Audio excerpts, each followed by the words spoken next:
Ooh, happy Halloween, everyone. Even though we're several months away. Thank you so much, you guys, for clicking on this video. Today, we're going to discuss potentially, possibly the worst horror movie of all time.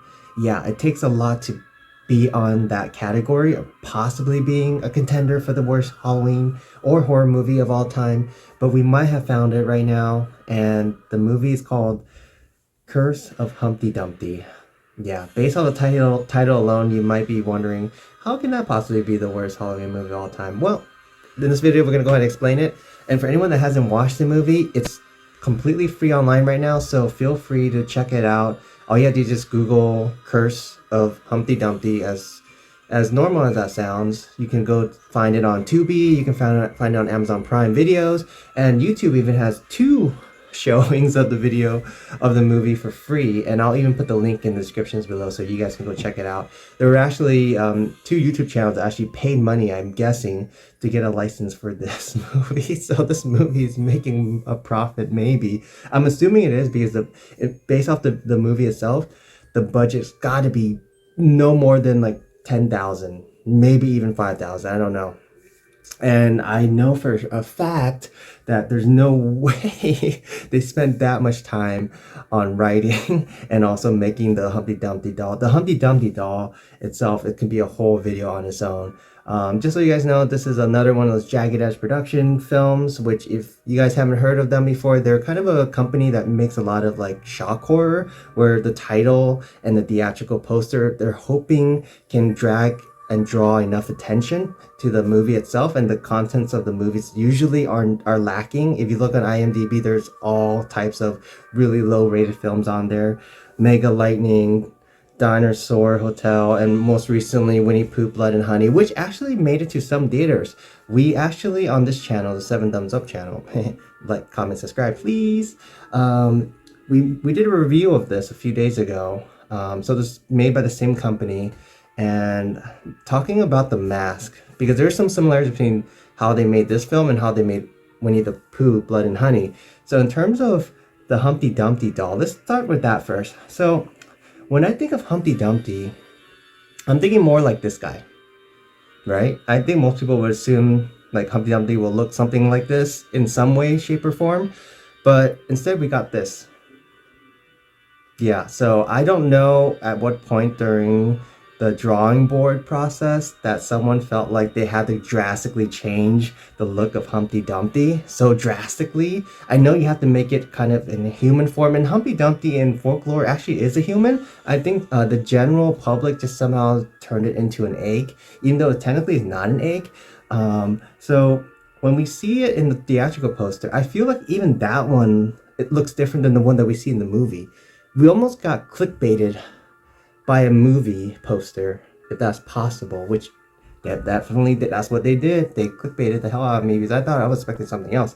And throughout the movie, you'll see the Humpty Dumpty doll pretty much just be a man in a mask. So it's not really like, there's no makeup, no prosthetics, nothing done to the actual face of the person. It's really someone donning Humpty Dumpty mask, similar to Winnie Pooh Blood and Honey, where we're supposed to suspend belief that we're not supposed to see that it's a mask. We're just supposed to believe that that's just a person that is Humpty Dumpty. And I can be the stooge, no problem. As an audience member, I can totally be the stooge, but I can't do it all the time.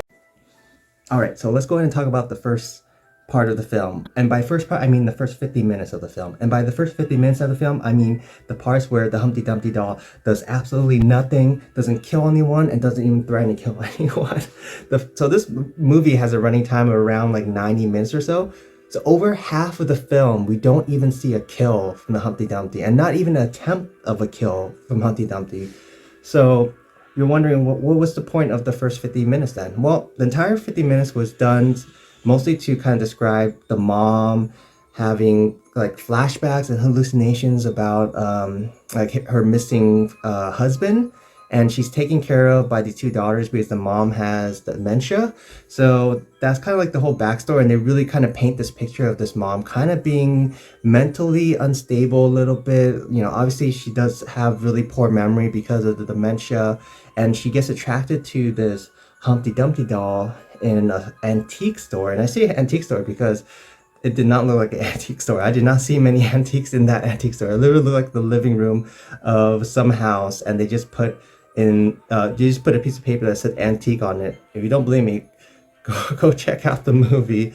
And the shopkeeper that's there has a very um, not I wouldn't say over the top performance, but she definitely leans a lot into the stereotypes of a crazy shopkeeper. You know, the type that probably has a bumper sticker that says, "Be careful what you wish for, it might come true." Like that is the type of shopkeeper that they ran into right there. And they were, as soon as they saw the doll, there's a sign that says "not for sale," and then they approached the woman asking how much it would cost, and she says, "Some things are priceless." And the daughter goes, "Well, that means if it's priceless, it's free, right?" And then she says, "No, that's not what it means." Literally, that's what I'm watching for the first 50 minutes of the film right now. Not if we make a deal. What kind of a deal? All right, so now we can finally talk about the last 40 minutes of the film with all that action packed, right? You're like, what else could happen now?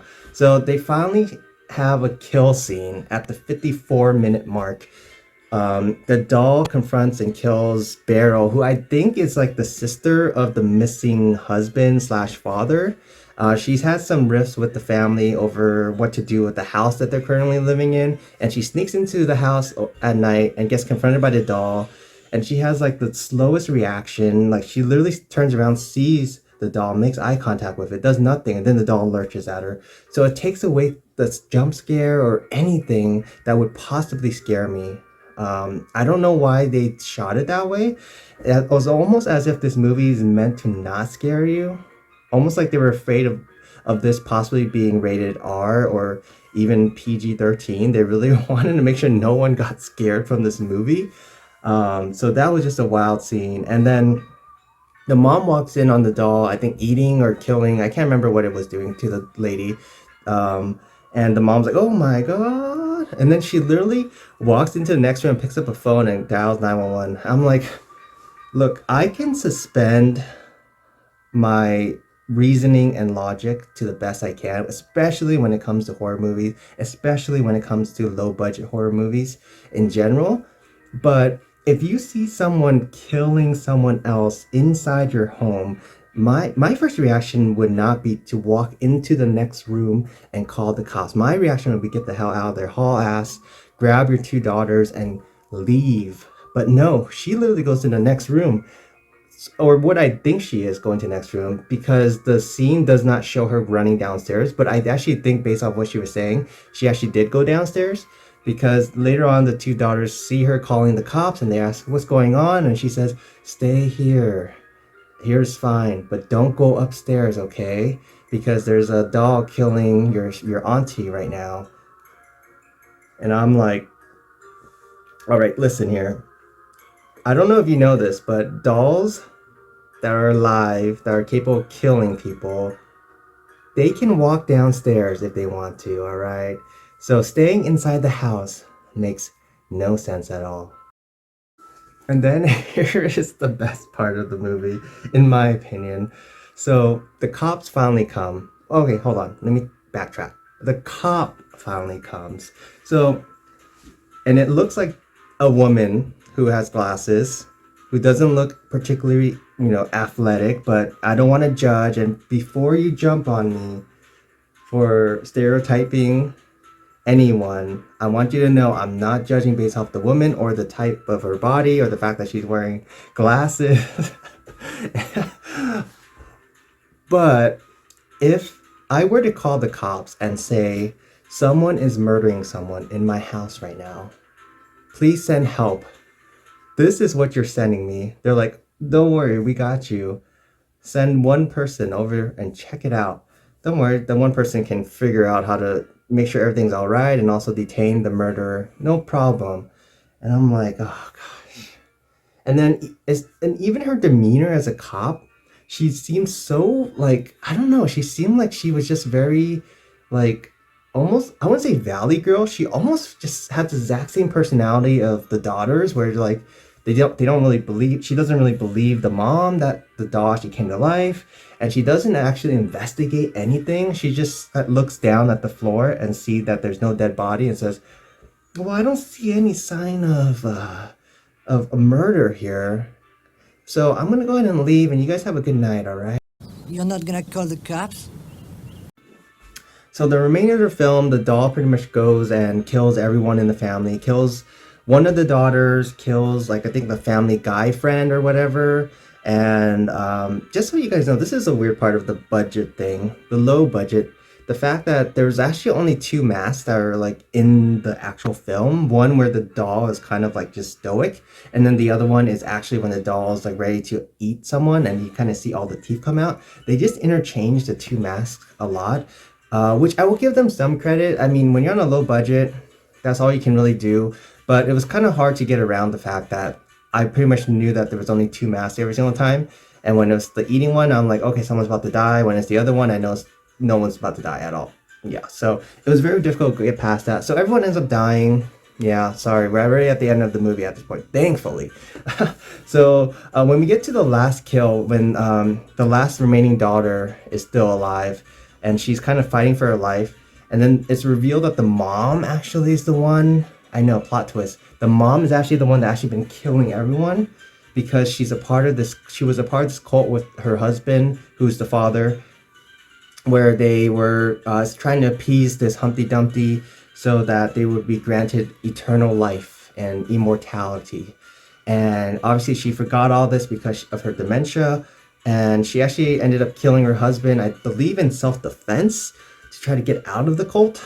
And now that she's kind of reunited with this Humpty Dumpty doll, it's kind of taken over her mind and gotten her to kill her family and friends. So that's the end. She kills her daughter ultimately, with no resistance. And the very last scene just shows her in a very Tales of the Crypt kind of way, where you kind of see her surrounded by all of her dead bodies of all the people she just killed. That's the whole movie. So that's pretty much it, you guys. So possibly one of the worst horror movies I've ever seen. Maybe not the worst. I'm sure there's plenty of worse ones out there. So let me know in the comment section, you guys. What is the worst horror movie in your opinion? And let me know if you guys did watch this movie for whatever reason. Please let me know what you guys thought about the movie as well. Because 3.9, there's obviously some people that actually did like the movie. So I'm happy that they got some positive experience from it. And also on top of it, I did think all the actors and actresses did a pretty good job throughout the entire movie acting. It's just that the movie itself kind of lacked direction, scariness.